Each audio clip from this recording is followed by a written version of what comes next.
Bonjour, aujourd'hui j'aimerais vous communiquer l'importance de l'utilisation du verbe, des mots. Euh, on accorde de l'importance aux sons. Il y a des sons qui sont bienfaiteurs, qui sont bénéfiques, qui reprogramment, qui restructurent les corps physiques mais énergétiques aussi. Qui nettoient les amoncellements de pensées agglomérées, des pensées négatives. C'est comme une banque de données. Hein? On parle de formes de pensée, des égrégores, des formes de pensée répétitives qui sont négatives. Ça vient embourber nos corps énergétiques, puis même le corps physique. Parce que la maladie, elle commence dans le monde de la pensée pour ensuite joindre le monde physique. Euh,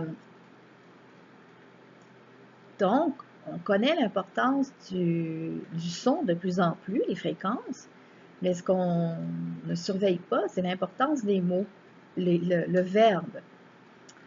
Et moi, je travaille avec les sons depuis que je suis jeune. C'est naturel pour moi de travailler avec les fréquences. J'étais jeune, je ne voulais pas chanter de paroles, de mots, parce que je ne voulais pas, c'était inconscient que le mental embarque, que mon mental vienne imprégner le son qui est très pur, qui vient de plans supérieurs, qui a une sagesse dedans.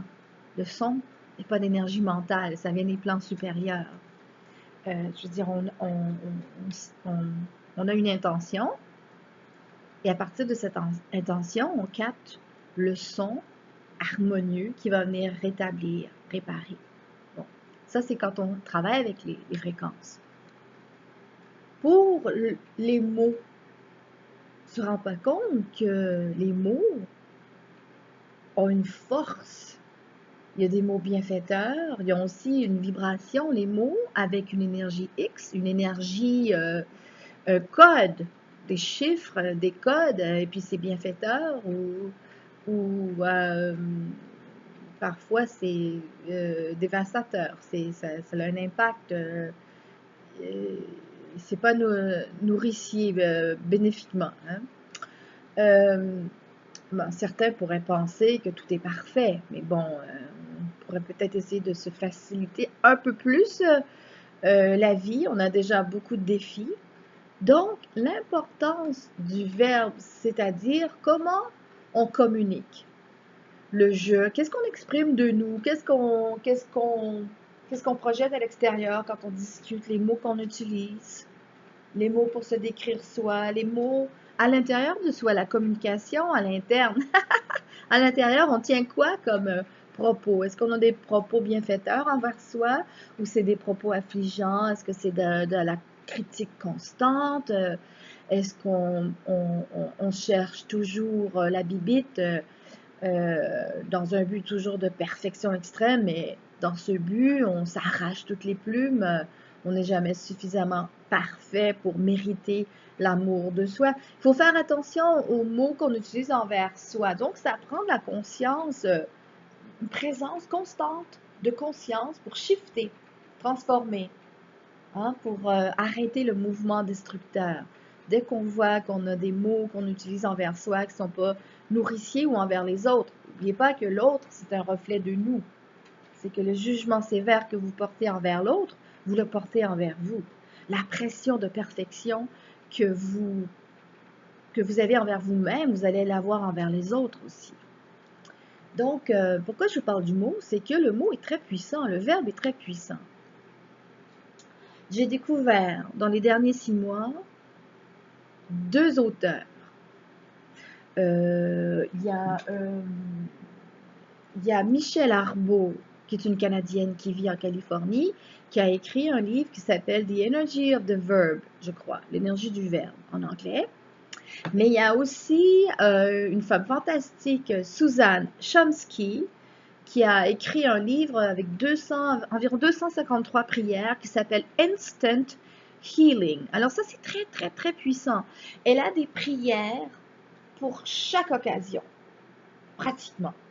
Que ça soit l'intimidation à l'école, sur le lieu du travail, que ce soit la non-reconnaissance, la non-gratitude à l'extérieur, le succès qui vient jamais, être pris pour acquis par les autres, que ce soit du vampirisme, des énergies statiques, la difficulté de créer des rentrées d'argent, d'être aimé, de rencontrer l'âme sœur, l'inquiétude chronique. Elle a une prière pour tout. Et ça fonctionne. Et ces prières, elle a même des outils, mais tellement puissants que normalement, il faut aller voir un thérapeute, ça nous coûte 80, 120 $ pour réussir à faire ce travail. Elle a même une prière pour couper les cordes émotionnelles. Pour les gens qui ne sentent pas l'énergie, les sceptiques, hein, qui sont déconnectés, qui ne sentent pas l'énergie, ben, prenez un peu de temps, quelques minutes pour apprendre à ressentir l'énergie. N'ayez pas peur. N'ayez pas peur. Prenez le temps et ne dites pas « Ah, j'invente tout ça ». Quand vous ressentez un petit pic-pic là, c'est léger parfois, hein, c'est très très subtil, c'est une petite vague, une onde qui s'empare, qu'on sent un léger mouvement, des pics, des chaleurs. On processe l'énergie d'une façon différente. Et tout c'est bien fait, c'est une façon, on va ressentir selon qui on est. On est tous différents. On va ressentir selon nos codes à nous, selon ce qui nous branche.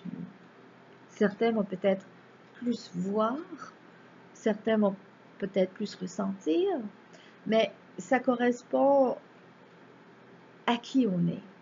Puis laissez-vous émerveiller par qui vous êtes, parce que vous n'êtes pas au bout de votre compréhension, là. Je veux dire, vous allez être surpris, parce que on est tellement grand, on échappe même à la compréhension de qui on est. C'est comme si dans cette expérience de vie, on est dévoilé à nous-mêmes. Le voile se lève tranquillement. C'est pas beau, ça? Donc, la force, le verbe, c'est miraculeux. Et on est un peu comme les programmateurs, les programmeurs d'ordinateurs. Quand on programme une intention, on affirme ce qu'on veut et la vie, l'univers, nous le livre. C'est où je mets le focus. Mon point d'attention, je le mets où? L'intention d'abord. Donc, quand je commence à avoir un verbe bienfaiteur, réparateur envers moi, ben, la vie se transforme autour.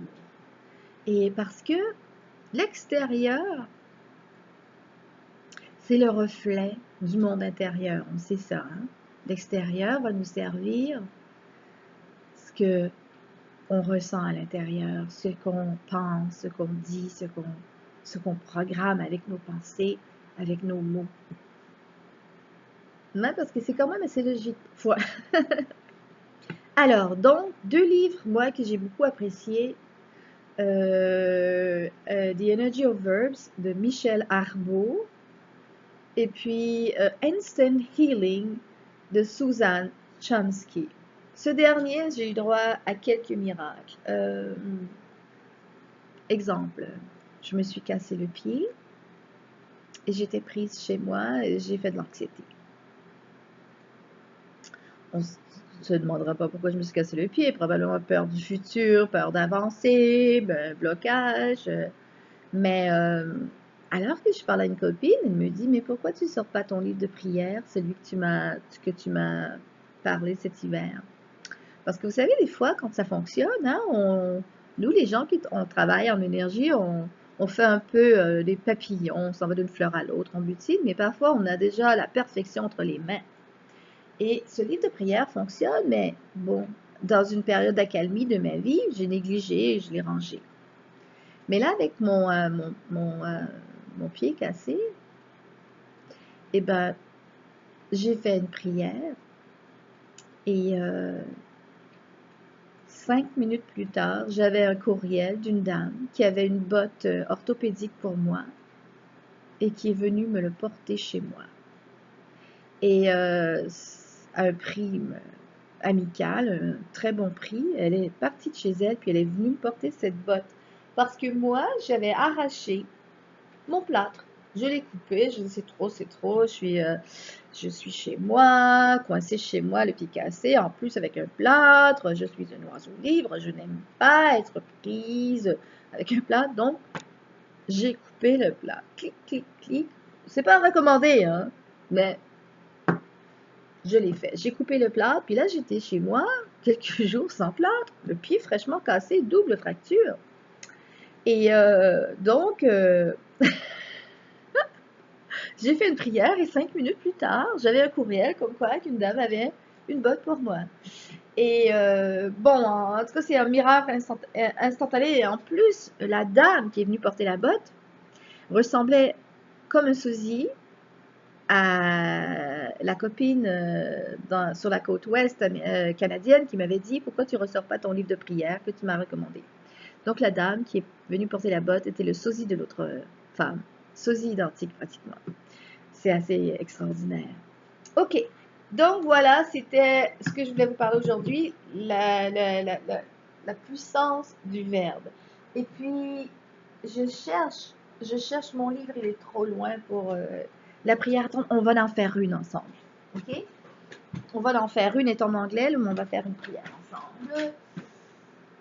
Où es-tu, livre de prière? Où es-tu, livre de prière? Bon, zut, non, le livre, il est dans mon lit. Il est dans mon lit. Ouais, il n'est même pas sur ma table de chevet, mais dans mon lit. Ok. Je vous souhaite une belle journée. J'espère que ça vous a été utile.